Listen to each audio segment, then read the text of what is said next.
Hi, my name is Alana, and today I would like to share with you a very important public health issue that requires further intervention. Since the 1990s, suicide rates have increased across every age group under 75 years old. However, it has been most drastic for young girls between the ages of 10 and 14. The incidence of suicide in this group has tripled over the course of 15 years.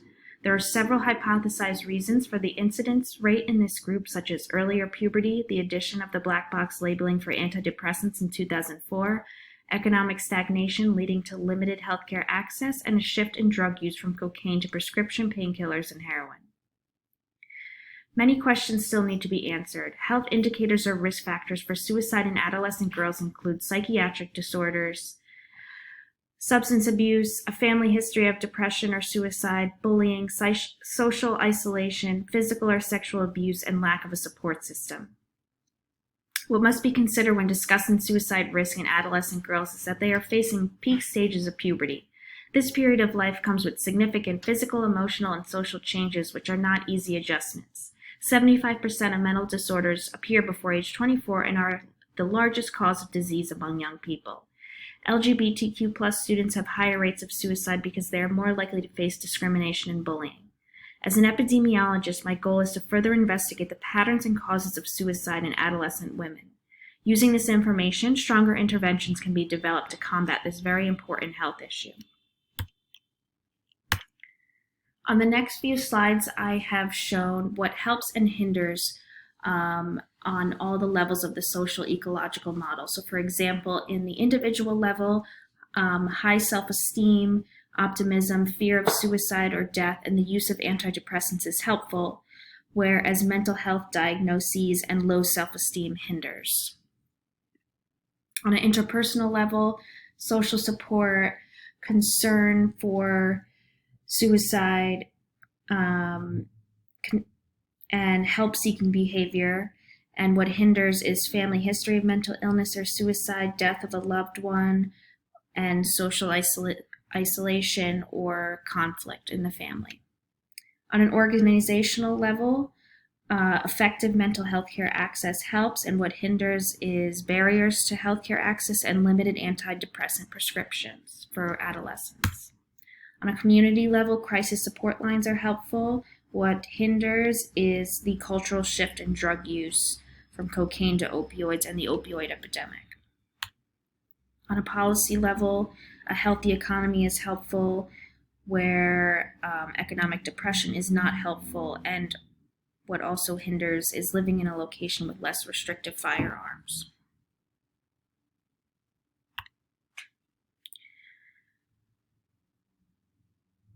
In 2003, a study was published on the impact of suicide prevention classes on over 5 million U.S. Air Force personnel.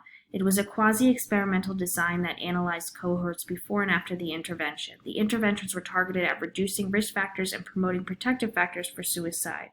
This included enhanced understanding of mental health, decreasing the stigma of seeking help for a mental health problem, and changing policies and social norms.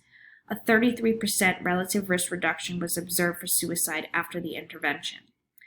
A second intervention that would address adolescent suicide is the Safe Talk program. This program provides suicide prevention training to gatekeepers in the community.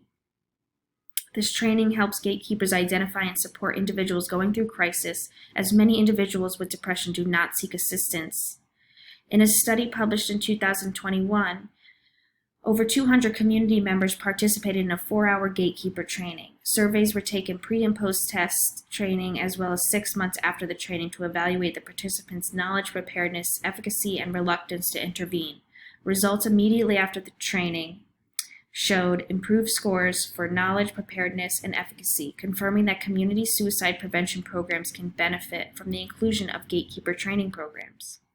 Emergency room interventions for adolescent suicide attempters is another evidence-based practice that can be used to combat adolescent suicide. In this study, a quasi-experimental design was used to assess 140 female adolescent suicide attempters between the ages of 12 to 18 years old and their mothers. Adolescent suicide attempters either received specialized emergency room care aimed at enhancing adherence to outpatient therapy, providing videos on suicidality, a family therapy session, and a staff training, or standard ER care. Both groups were followed over the course of 18 months. In the groups that received the specialized ER care, rates of suicide attempts were lower than expected, and significantly lower depression scores were seen in the suicide attempters. Additionally, the intervention had an impact on maternal emotional distress and family cohesion among suicide attempters who were highly symptomatic.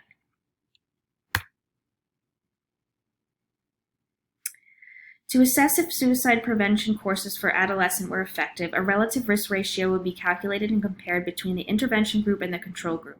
If the intervention group scored a relative risk ratio of less than 1, the intervention would be considered protective.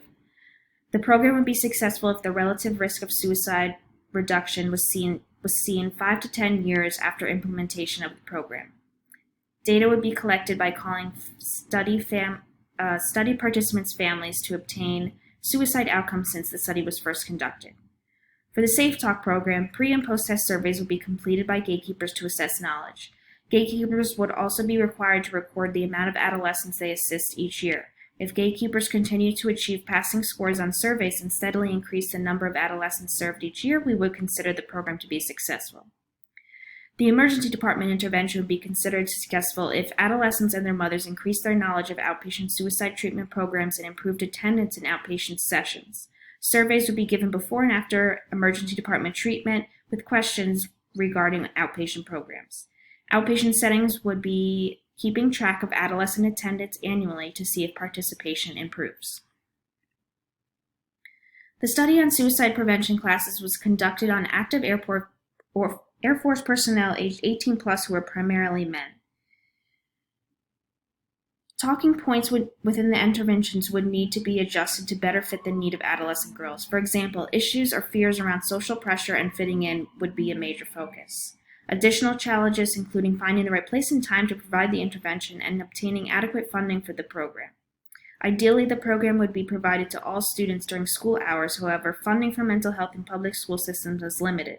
If the program was a separate after-school program paid by a student's parents, there may be a stigma around attending the after-school program. A solution to this would be prioritize school districts that are seeing the highest rates of suicide by providing them with funding to implement the interventions during school hours. A barrier to implementing the Safe Talk program relates to cost. Community stakeholder training costs $300 per person, and instructor training is $1,000 per person. A large training fee would likely deter several community members from attending the training. A solution to this would be to have health educators promote and advocate for the Safe Talk program to stakeholders. After explaining the strong need and efficacy for the program, stakeholders would agree to provide funding for implementation. Barriers to the emergency department interventions would be to ensure families follow up with community appointments after their initial emergency department visit. Depending on how far away the appointments are from the family's home could also be a barrier. The cost of outpatient visits or if the facility accepts insurance would be another barrier. Solutions to this would include providing over the phone or video conference follow-ups for families that cannot meet in person or travel far, and a specific portion of the program's funding would be allocated towards free outpatient visits, especially for low-income families. Here's the logic model I created for our interventions. Using the interventions described, the impact we strive to reach is a 20% decrease in the suicide rate among adolescent girls by 2030. Thank you to the Bill and Melinda Gates Foundation. I feel very confident that the interventions discussed will have a meaningful impact on the suicide rates in adolescent girls.